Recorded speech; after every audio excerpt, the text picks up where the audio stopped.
Good morning, good afternoon, good evening, everyone. I am Angel Gonzalez, and this is a coaching capsule inspired by the life coaching community.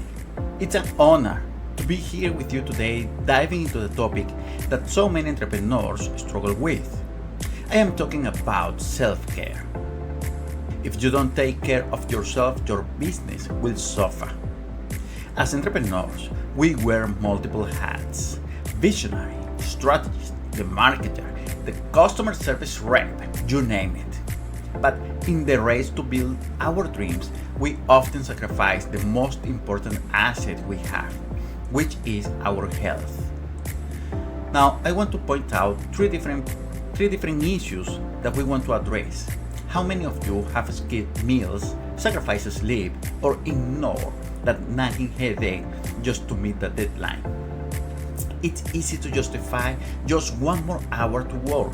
But what if I told you that ignoring self-care isn't a sign of dedication but a recipe to burn out?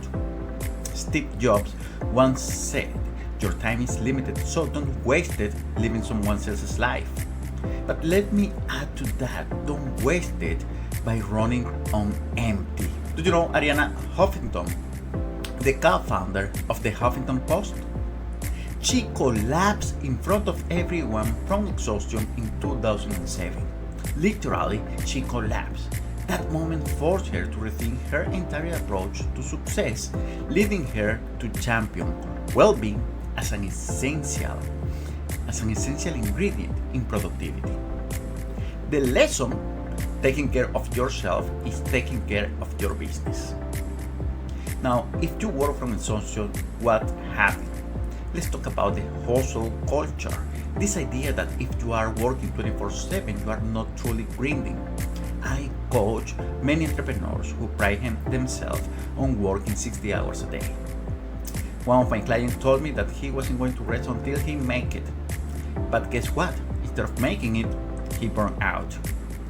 His productivity crashed, his relationship suffered, and his passion faded. It took him months for him to rebuild not just the business but his health. Science backed me up on this, guys. Research shows that working excessive hours leading to diminished return. Your brain needs to rest, to be creative, to solve problems, to function. So, the next time you feel guilty about taking a break, remember that rest is part of the work. What about the sense of guilt? Now, that little voice in your head, that worm that whispers, you are being lazy. You should be working.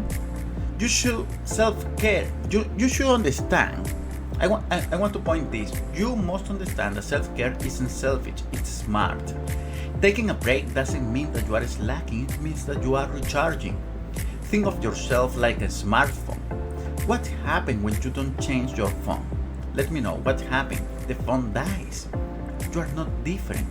A great way to combat this guilt is to reframe self-care as a business strategy. Schedule it, block time for rest, make a movement, and reflect, just as you would do for a meeting. Some of the most successful people like Oprah, Bill Gates, and Richard Branson, amongst many others, prioritize downtime because it makes them more effective. Now, do you want me to show you my blueprint? How we actually implement self-care? Here are 3 simple actions that you can take right now.